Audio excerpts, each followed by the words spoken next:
વડોદરા અને આણંદને જોડતો મહીસાગર નદી પરનો 45 વર્ષ જૂનો ગંભીરા બ્રિજ આજે વહેલી સવારે અચાનક ધરાશયી થતા હાહાકાર મચ્યો। વડોદરા અને આણંદને જોડતો મહીસાગર નદી પરનો 45 વર્ષ જૂનો ગંભીરા બ્રિજ આજે વહેલી સવારે અચાનક ધરાશયી થતા હાહાકાર મચ્યો। મધ્ય ગુજરાતથી સૌરાષ્ટ્રને જોડતો મહીસાગર નદી પરનો 45 વર્ષ જૂનો ગંભીરા બ્રિજ આજે 9 જુલાઈએ વહેલી સવારે તૂટી પડતા હાહાકાર મચી ગયો હતો। આ ઘટનામાં બ્રિજ ઉપરથી પસાર થઈ રહેલી 2 ટ્રક, એક બોલેરો જીપ સહિત 4 વાહનો બે કાંઠે વહેતી મહીસાગર નદીમાં ખાબક્યા હતા, જેમાં 9 વ્યક્તિના મોત થયા છે, જ્યારે 8થી વધુ લોકોને રેસ્ક્યુ કરી બચાવી લેવાયા છે। આ ઘટના બનતા મુજપુર સહિત આસપાસના ગામના લોકોના ટોળેટોળા સ્થળ પર ઉમટી પડ્યા હતા। તે સાથે પાદરા પોલીસે પણ ઘટના સ્થળે દોડી જઈ કાર્યવાહી હાથ ધરી હતી। ઉલ્લેખનીય છે કે સુસાઇડ પોઈન્ટ તરીકે કુખ્યાત આ બ્રિજ તૂટતા આણંદથી વડોદરા, ભરૂચ અને અંકલેશ્વરનો સંપર્ક તૂટ્યો છે। છેલ્લા ઘણા વર્ષથી જર્જરિત ગંભીરા બ્રિજ તૂટ્યો હોવાની જાણ મુજપુર ગામના લોકોને થતાં જ લોકો બચાવ કામગીરી માટે ઘટના સ્થળે દોડી ગયા હતા અને મહીસાગર નદીમાં પડેલા વાહનોમાંથી બહાર નીકળી વહેતા પાણીમાં તરફડિયા મારતા 3 લોકોને બચાવી લીધા હતા। प्रशासन और पुलिस की टीम यहाँ पर तैनात है। रेस्क्यू की यहाँ पर कार्यवाही ऑनगोइंग है और जल्द से जल्द वो कार्यवाही तुरंत खत्म की जाएगी। खास करके अभी ह्यूमन लॉस मिनिमाइज हो उस दिशा में कोशिश कर रहे हैं। अभी ज़्यादातर बॉडीज हमने बाहर निकाली है। अभी भी वहाँ पर जो ट्रक्स और एक पिकअप वन है उसको बाहर निकालने की कोशिश कर रहे हैं। ट्रक को बाहर निकालने में थोड़ी दिक्कत हो रही है, इसीलिए हम मैकेनिकल फोर्स का भी यूटिलाइजेशन कर सकते हैं। सर, तो अभी वो प्रोसेस अभी चल रही है। सर, कितनी बॉडी अब तक निकाली गई? अभी तक 9 डेड बॉडीज हमने निकाली है। सर, आगे की क्या था, मतलब क्या आप इंजर्ड कुल 5 लोग इंजर्ड है, छठा इंजर्ड अभी मिला है, तो उनको भी अभी ट्रीटमेंट के लिए हमने प्रोसेस शुरू किया है। ट्रीटमेंट अभी चल रही है। 2-1 लोगों को हमने रिफ़र किया है अपने एसएसजी हॉस्पिटल में, बाकी अपने सीएचसी में ट्रीटमेंट अभी चल रही है। सर, टोटल कितने वाहन अंदर गिरे हैं, ये जानकारी पाई है अभी? यहाँ पर जो वाहन गिरे उसकी हमें डिटेल्स मिली है। उसमें 2 ट्रक्स हैं, एक पिकअप वन है, एक इसमें इको व्हीकल था, एक ऑटो रिक्शा था। इतना वाहन अंदर गिरे हैं। 2 व्हीकल ऐसे थे कि ब्रिज पर लिंगरिंग थे, उनको तुरंत ही बाहर निकाला था। कुछ लोग अपने आप वहाँ से बाहर निकल गए थे, तो बाइक वाले 3 सवार थे वो तुरंत ही बाहर निकल गए थे। वो अपने उनका बचाव हो गया। सर, स्ट्रैटेजी क्या है अब, क्या मतलब आप कैसे प्लान कैसे कर रहे हैं? तुरंत हमें रेस्क्यू की कामगिरी पहले भाग में करनी है, तो रेस्क्यू की कामगिरी ऑनगोइंग है। अभी कोऑर्डिनेटेड एफर्ट से रेस्क्यू में जो सबसे पहले अगर कोई ह्यूमन बॉडी है उसको बाहर निकालना है। अगर कोई वहाँ पर लाइफ हम सेव करते हैं तो उस दिशा में कोशिश हमारी जारी है। सेकंड प्रायोरिटी उसके बाद जो व्हीकल्स है उसको हम बाहर निकालेंगे। ट्रैफिक डाइवर्ट ऑलरेडी कर दिया है और बाकी यहाँ पर जो ट्रैफिक जाम हुआ है उसको भी हम वहाँ पर धीरे धीरे क्लियर करने की प्रोसेस भी हमने शुरू कर दी है। Thank you sir. જેમ આપણે જોઈ શકીએ છીએ તેમ આજે અમારે સવારે લગભગ 8 વાગ્યાની બાજુ અમારી પાસે રિપોર્ટ આવેલા હતા કે ભાઈ ગંભીરા બ્રિજનું એક સ્પાન પડી ગયો છે, એટલે અમે તાત્કાલિક ત્યાં ઘટના સ્થળે આવી ગયા છે। પ્રાઇમરી 4 જેટલા વાહનો કંઈક અંદર ગરકાવ થયા દેખાઈ રહ્યા છે, એટલે મોતનો આંકડો અત્યારે મારી પાસે નથી, વહીવટી તંત્ર પાસે। બ્રિજ લગભગ 1985-86 માં બનેલો છે અને લગભગ 40 વર્ષ જેવું આ બ્રિજને થયું છે।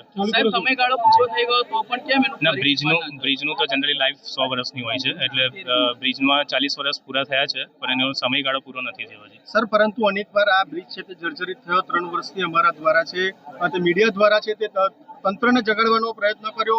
આખરે બંધ કરવાની માંગ પણ જિલ્લા પ્રમુખ હાલ કોંગ્રેસના છે તેઓ દ્વારા કરવામાં આવી હતી, તેમ છતાં કોઈ કાર્યવાહી હાથ ધરવામાં સદર બ્રિજને જર્જરિત હોવાના અહેવાલ પ્રસિદ્ધ થયા છે, પરંતુ બંધ કરવાની કોઈ માંગ અમારી પાસે આવી નથી। અને વધુમાં ગયા વર્ષે જ અત્યારે જે જર્જરિત હતો તે ઉપર વેરિંગ કોટને એમાં ડેમેજ દેખાયેલો હતો। પહેલા એક પ્રશ્નનો જવાબ આપો।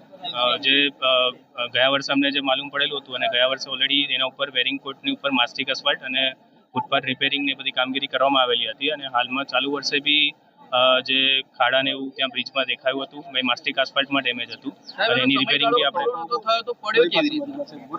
એટલે એ અત્યારે અમે એની તપાસ કરીને પછી આગળની કાર્યવાહી તમને જવાબ આપી શકીએ છીએ। બ્રિજ બંધ કરાવવા માટે કોઈ પણ વ્યક્તિ માંગ કરે ત્યારે જ બંધ કરવાનો? એટલે અમારે રિપોર્ટમાં બી કોઈ એવું મેજર ડેમેજ નથી બ્રિજમાં, અને જે વેરિંગ કોટ અને એમાં જે નુકસાન હતું એ ઓલરેડી ગયા વર્ષે જ અટેન્ડ થઈ ગયેલું હતું, અને એમાં ચાલુ મરામતમાં અત્યારે અમારી પાસે જે મોન્સૂનમાં બી જે ડેમેજ આવેલું હતું વેરિંગ કોટ અને એમાં માસ્ટિક આટલી મોટી દુર્ઘટના ઘટી, શું જવાબદારી લો છો? કારણ કે તંત્રની કોઈ ભૂલ હોઈ શકે છે।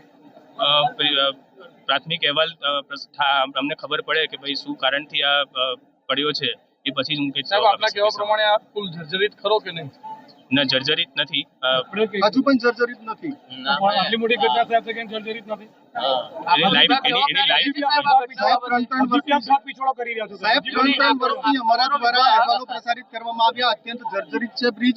અનેકવાર જે અહેવાલો પ્રસારિત કરવામાં આવ્યા તેમ છતાં તંત્રની આંખે આમ બ્રિજ ન દેખાયો, કારણ કે જો બંધ કર્યો હોત તો આટલી મોટી દુર્ઘટના ના બની. ગયા વર્ષે જ એના માટે રિપેરિંગ ને બધું કામગીરી કરવામાં આવેલી હતી અને સાહેબ હજી બી ઢાક પીછોડો કરો કે જર્જરિત નતો? સાહેબ તમારો વિભાગ જવાબદારી લેશે આ ઘટના બાબતે? એકવાર અહેવાલ આવે કે શેના કારણે થયું છે ત્યાર પછી અમે કોઈ બી જવાબ આપીશું. ગંભીરા બ્રિજ જે સૌરાષ્ટ્ર અને મધ્ય ગુજરાતને જોડતો, આણંદ અને પાદરાને જોડતો આ બ્રિજ આજે વચ્ચેનો એક ભાગ, એક સ્લેબ એ ધરાશયી થતા લગભગ 5 જેટલા નાના મોટા સાધનો અંદર ખાબક્યા હોય એવી વિગતો પ્રથમ પ્રાપ્ત થઈ છે. 3 જણના મૃત્યુ થયા છે, 5 જણને આપણે રેસ્ક્યુ કર્યા છે અને 5-6 જણા જે સારવાર કરી અને એમને રજા પણ આપી છે અને 5-6 સારવાર હેઠળ છે. ઘટનાનું કારણ શું? કારણ કે લાંબા સમયથી જર્જરિત હતો એ પ્રકારની વાત છે. 2 દિવસ પહેલા મુખ્યમંત્રીએ રિવ્યુ કર્યો, એમાં પણ કહેવાયું હતું કે 243 આ પ્રકારના નાના મોટા બ્રિજ છે અને અમે ડાયવર્ઝન આપ્યું. તો આ એમાં હતું કે આદરણીય મુખ્યમંત્રી શ્રીએ અત્યારે જ એમને સૂચના આપી છે કે તાત્કાલિક ત્યાં પહોંચી બ્રિજ એક્સપર્ટ, ટેકનિકલ એક્સપર્ટ ત્યાં પહોંચી જઈ અને કારણોની તપાસ, તેમજ આ બ્રિજ 1985માં બન્યા પછી જ્યારે પણ જરૂર પડી ત્યારે મેન્ટેન કર્યો હતો, પરંતુ આ બનાવનું કારણ શું છે અને મુખ્યમંત્રી શ્રીએ એમના તબક્કે 212 કરોડના ખર્ચે આ બ્રિજને મંજૂરી પણ આપી હતી નવો બનાવવા માટે. એની કામ પ્રગતિમાં હતી, ટેન્ડર એસ્ટિમેટ ડિઝાઇન હેઠળ હતા અને એ થતાં જ નવો આપણે ટેન્ડર કરવાના છે. રિયાલિટી ચેક કરેલું અને ત્યારે પણ ખામીઓ સામે આવેલી. આ બ્રિજની નિયમિત મેન્ટેનન્સ અને મરામત કરેલી હતી, પરંતુ આ કમનસીબ બનાવ અને ખૂબ દુઃખદ બનાવ બન્યો છે. મુખ્યમંત્રી શ્રીએ તો તમામે તમામ જે પણ કોઈ ટેકનિકલી ખામીવાળા અથવા તો જૂના બ્રિજો હોય તો એને રિયાલિટી ચેક કરવા માટે પણ કહ્યું છે અને એ કર્યા પછી આ બ્રિજને નવો બ્રિજ બનાવવા માટેની એમને સંમતિ આપી. નવા 20 બની રહ્યા છે, જેને જર્જરિત હતા એના ટ્રાફિક બંધ કરી દીધો હતો અને એના પર અત્યારે નવા બ્રિજનું काम चालू है. ये अभी मही नदी पे ये ब्रिज पे अभी सुबह एक इंसिडेंट पता लगा है जिसमें एक स्पान डैमेज हुआ है और अभी एक्सीडेंट हुआ, उसका रिपोर्ट हम ले रहे हैं, एक्सपर्ट की टीम भेजी है.